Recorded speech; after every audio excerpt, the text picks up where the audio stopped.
transgressão da lei. Sabemos também que ele se manifestou para tirar os pecados, e ele não existe pecado nele. Todo aquele que permanece nele não vive em pecado. Todo aquele que vive pecando não o viu, nem o conheceu. Filhinhos, não vos deixeis enganar por ninguém. Aquele que pratica a justiça é justo, assim como ele é justo. Aquele que pratica o pecado procede do diabo, porque o diabo vive pecando desde o princípio. Para isto se manifestou o Filho de Deus, para destruir as obras do diabo. Todo aquele que é nascido de Deus não vive praticando o pecado, pois o que permanece nele é a divina semente. Ora, esse não pode viver pecando, porque é nascido de Deus. Amém? Pode se assentar. Irmãos, olha o primeiro verso desta mensagem que nos diz: vede que grande amor nos tem concedido o Pai, a ponto de ser chamados filhos de Deus. E de fato somos filhos de Deus. Por essa razão o mundo não nos conhece, porquanto não conheceu ainda. Nós sabemos muito bem, irmão, que Jesus, ele nos escolheu quando ninguém mais escolheria. Ele vai lá na lama, no lamaçal, nos tira quando a gente está cheio de imundícia, nos traz, nos limpa, nos purifica e coloca na sua presença. Nós sabemos bem que para Jesus não importa o quanto a gente estudou, o quanto a gente tem na conta bancária. O que importa para ele não é o que temos, e sim quem somos. Verdade, Deus. Por isso que Jesus, ele vai lá, ele salva a prostituta, ele salva o traficante, ele pega a pessoa que todos já rejeitaram e vai e faz uma grande transformação. Pessoas que até eu e você, mesmo conhecendo a palavra, nós rejeitamos. Ele não rejeita, porque ele mesmo diz: antes de você querer tirar o argueiro que está no olho do seu irmão, tire a trave que está no seu. Porque Jesus, ele não julga, e muitas vezes eu e você julgamos. Mas eu quero que vocês reflitam: que amor grande é esse que fez com que Jesus resgatasse eu e você do pecado? Agora eu quero que você reflita de onde Deus te tirou. Antes nós não merecíamos estar na posição que estamos hoje. A Bíblia mesmo vai dizer que a salvação era apenas para os judeus. Mas também a Bíblia fala que de longe Deus chamaria um povo para o seu nome, um povo do meio dos gentios. E somos nós. Hoje nós não somos nascidos de israelitas, mas somos homens e mulheres que aceitamos o nome de Jesus e passamos da morte para a vida. Mesmo nós não merecendo, mesmo todos os dias nós vamos lá e pecamos novamente, mas a misericórdia do Senhor tem nos alcançado. Deus. Então nós temos que refletir essa noite, parar. Quando vira o ano, uma empresa, ela não faz a balança para ver quanto naquele ano ela lucrou ou tomou prejuízo, não é assim? Então vamos aproveitar essa virada do ano, irmãos. Vamos fazer uma balança da nossa vida. Vamos tirar aquilo que a gente sabe que Deus não quer mais que a gente fique praticando. Vamos sair dos lugares que Deus não quer mais que a gente entre. Irmãos, Deus, ele quer santificar as nossas vidas, porque ele lutou por isso. Ele foi lá na cruz do Calvário e entregou a vida dele por você. Por causa disso você está aqui. Então vamos parar e refletir, e vamos se posicionar do jeito que Deus quer. Porque eu não vim trazer uma palavra dura, mas eu vim trazer uma palavra que Deus ainda quer abençoar. Aleluia, Deus. Deus ainda quer fazer. Mas acima de todas as coisas, ele ainda traz para a tua vida a proposta da salvação. Esse é o amor dele por nós. Em João capítulo 15 ele diz, não existe amor maior do que esse, aquele que dá a vida pelos seus amigos. Ele estava falando dele mesmo. Ele fala assim: vocês não escolheram me seguir, fui eu que escolhi a vós. Vamos para o segundo verso. Ou melhor dizendo, eu quero fazer um adendo na parte D do primeiro. Olha o que diz aqui: o mundo não nos conhece, porquanto não conheceu a Ele mesmo. Jesus, Ele veio a essa terra, irmãos, e ministrava a palavra dele, o seu evangelho, a sua ideologia do céu. E muitos não compreenderam. Jesus, ele foi rejeitado.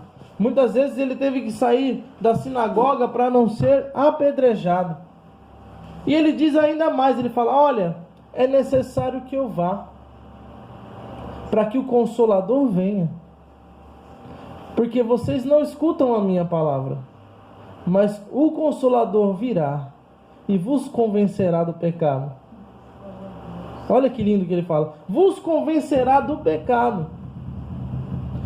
É interessante, é como se Jesus estivesse falando: olha, eu prego para vocês de fora para dentro. Ele vai pregar de dentro para fora, porque ele não deixará vocês esquecerem toda a palavra que têm aprendido.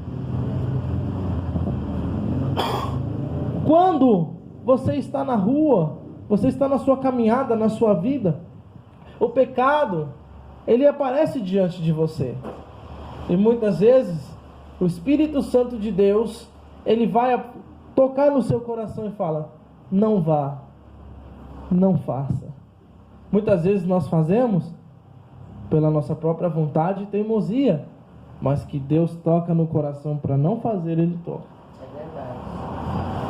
E nós temos direito a isso, irmão. Se você orar e buscar ao Senhor, o Espírito Santo de Deus será sobre a tua vida, te convencerá do pecado.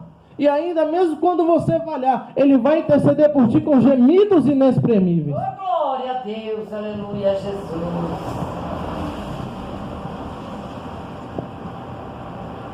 Vamos se esforçar, irmãos. Vamos deixar o que tiver que deixar. Vamos renunciar aquilo que o Senhor nos pede, para que as bênçãos do Senhor caiam sobre nós. Porque o Senhor diz que para as bênçãos do Senhor cair sobre nós é diante da obediência. Amém? O verso 2 diz assim: amados, agora que somos filhos de Deus, e ainda não se manifestou o que haveremos de ser, sabemos que quando Ele se manifestar, seremos semelhantes a Ele, porque haveremos de vê-lo como Ele é. É simplesmente quando ele está falando para nós: ó, nós somos agora filhos de Deus, nós temos a promessa da salvação, e quando Ele vier, nós veremos como Ele realmente é, e seremos iguais. Eu posso dizer ainda mais, que quando Jesus ele vier no arrebatamento da igreja, seremos os nossos corpos transformados como o dele é, para um corpo incorruptível. E nós abraçaremos o que tem de melhor para a nossa existência, que é a salvação em Cristo Jesus. Paulo, em 2 Coríntios capítulo 12, ele chega a dizer que ele viu o terceiro céu. E ele viu coisas que, se ele falasse, ninguém acreditaria, escandalizaria. É isso que Paulo queria dizer quando falou: o que nós estamos passando agora, toda aflição, todo sofrimento, nem se compara com a glória que há de ser revelada, é a glória do céu. Aleluia, Deus.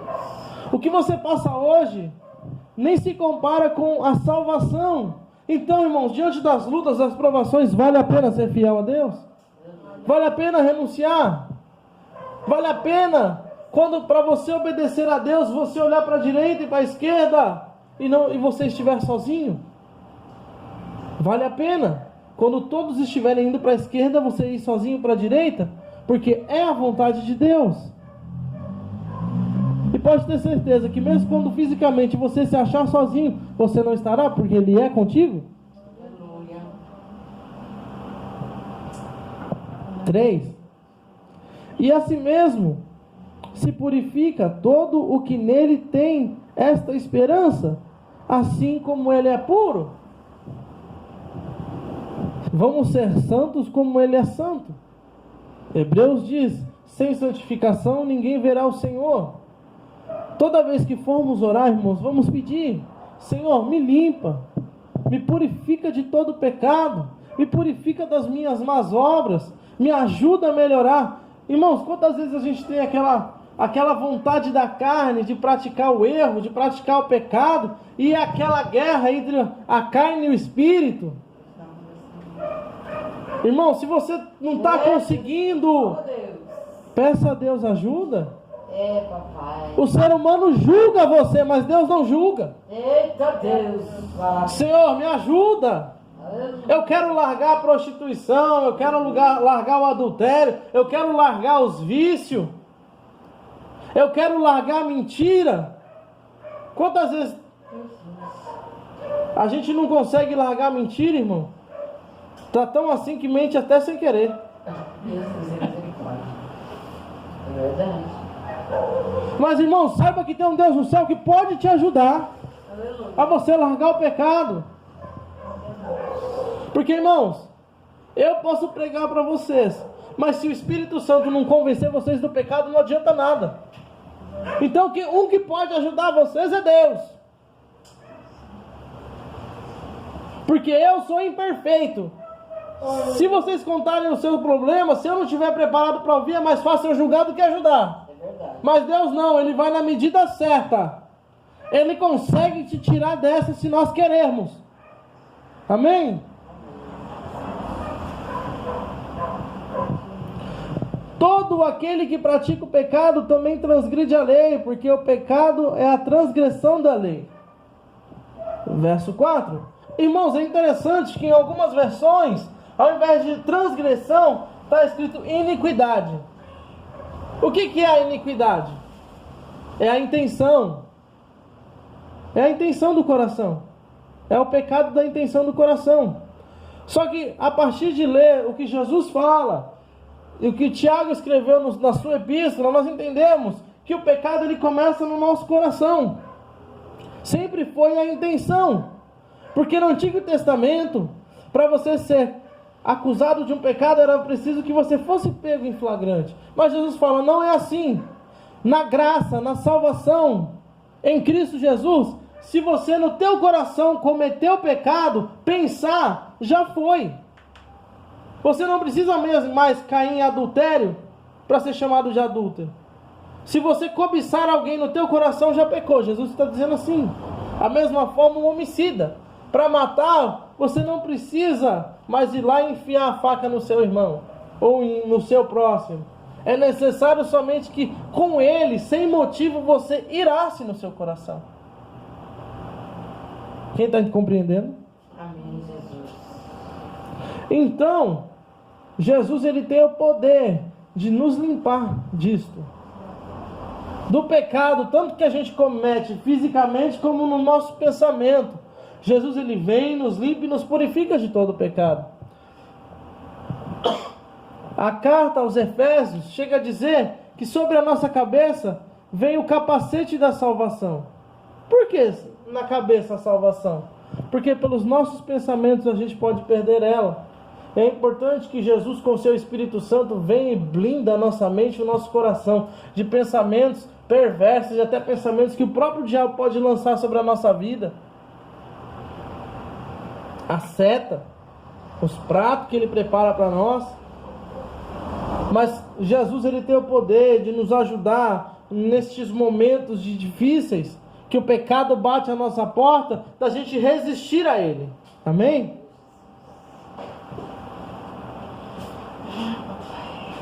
Capítulo 5, verso 5 diz: sabeis também que ele se manifestou para tirar o pecado, e nele não existe pecado. Todo aquele que permanece nele não vive pecando. Todo aquele que vive pecando não o viu nem o conheceu. Olha que interessante. Quando Jesus ele entra na nossa vida, ele começa a mudar, nos mudar. A gente começa a compreender através da sua palavra que o que a gente cometia era errado, e a gente começa a deixar. Se a gente não consegue deixar, se a gente não está deixando por livre e espontânea vontade, é que realmente a gente não aceitou Ele, e a gente não teve um encontro com Ele. Eu vou dar um exemplo para vocês. Tiago. Esse Tiago aqui não é um dos filhos de Zebedeu.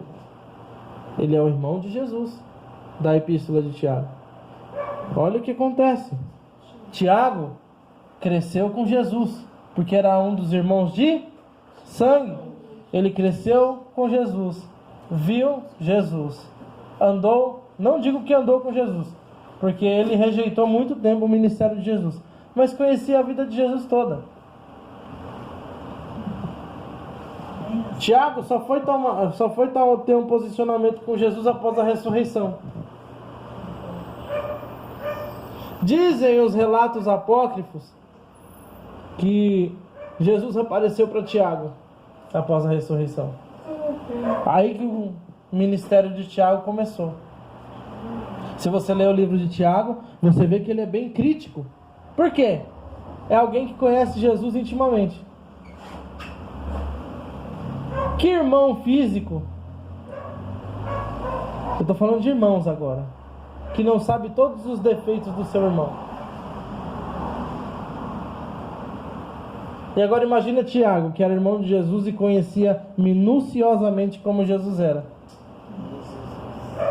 Aí você começa a ler o livro de Tiago e você começa a entender que riqueza de detalhes na hora de ministrar um concerto. Amém? Não adianta a gente vir para a igreja e não decidir segui-lo. Tem muitas pessoas há anos na igreja e não tiveram um encontro com Jesus. Porque você só vê, quando você vê uma pessoa que tem um encontro com Jesus, você vê a transformação. E eu não estou falando de vestes, eu estou falando de caráter, comportamento. É totalmente diferente. Porque tem muitas pessoas que podem se vestir até bem, todo ataviado, mas você vai ver o comportamento, é complicado. Só Jesus tem o poder de transformar. Filhinhos, não vos deixei enganar por ninguém. Aquele que pratica a justiça é justo, assim como ele é justo. Aquele que pratica o pecado procede do diabo, porque o diabo vive pecando desde o princípio. Para isto que se manifestou o Filho de Deus, para destruir as obras do diabo. Amém, Jesus. Simples assim. O diabo, ele é o engano, ele é a mentira, ele é o ladrão. Antes dele não tinha ladrão, ele começou. Ele é a mentira. A mentira começou nele. Você pode glorificar a Deus por isso? Aleluia, glória a Deus. Então você vê a pessoa praticando esses atos, mentira, engano, você pode ter certeza que o diabo está tendo influência na vida dessa pessoa. Porque quem é justo e pratica a justiça, você sabe que ele é influenciado pelo Espírito de Deus. Mas não, quem procede na mentira e no engano, significa que está tendo influência do diabo. Mas a gente vai condenar essa pessoa? Vamos se afastar dela? Olha o que a Camila ministrou aqui na primeira palavra. A gente vai se afastar dela? Não, foi para isso mesmo que Jesus veio, para repreender as obras do diabo. Então não é a pessoa que vai sair, é o que está nela. E Deus tem o poder para repreender. Então o que você vai fazer? Você vai se afastar do seu irmão que te persegue, que mente, que engana? Não, você vai para oração. E na oração você vai vencer, porque quando você ora, você está colocando na mão de quem? Na mão de Jesus. Aí Jesus vai lá e destrói. Aleluia, Deus, eu creio, Pai. Pega o diabo e manda para o abismo de novo. Irmãos, nós somos dependentes de Jesus. Tenha isso no teu coração. Jesus nos escolheu quando ninguém escolheu. Nos escolheu para uma vida santa, lavada e remida no seu sangue. Nos escolheu para a salvação desde o início do mundo. Ele nos escolheu para não andarmos em pecado. Mas mesmo que pequemos, saiba que tem um advogado fiel que é Jesus Cristo, para nos defender do acusador. Isso não te dá motivo para continuar pecando, mas sim para nós termos vergonha e sair do pecado. Largar aquilo que não agrada a Deus. Vamos se posicionar diante de Deus, irmãos, porque Jesus está voltando. Ele vai nos querer nos achar santos, lavados e remidos no seu sangue. Louvado seja o nome do Senhor. Eu gostaria agora de fazer uma oração.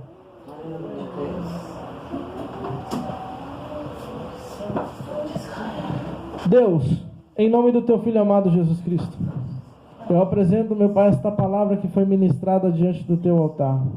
Deus, trabalha nos nossos corações, segundo o teu querer e a tua vontade.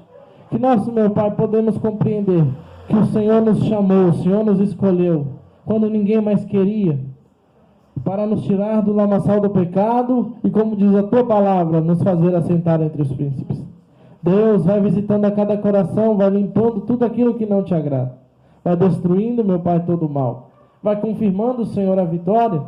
Deus, nós temos projetos, nós temos sonhos. Vai dando, Senhor, o divino livramento. Vai repreendendo, Senhor, todo o mal. Meu Pai amado, Deus querido, que neste ano, Senhor, que está entrando e nesse que está findando, nós possamos, meu Pai, fazer uma balança de nossas vidas. E compreender, meu Pai, a tua vontade, que é boa e perfeita e agradável. Deus, vai trabalhando, vai operando e vai repreendendo todo o mal, em nome de Jesus. Amém? Amém, Jesus. Glória a Deus, Pai santo e maravilhoso.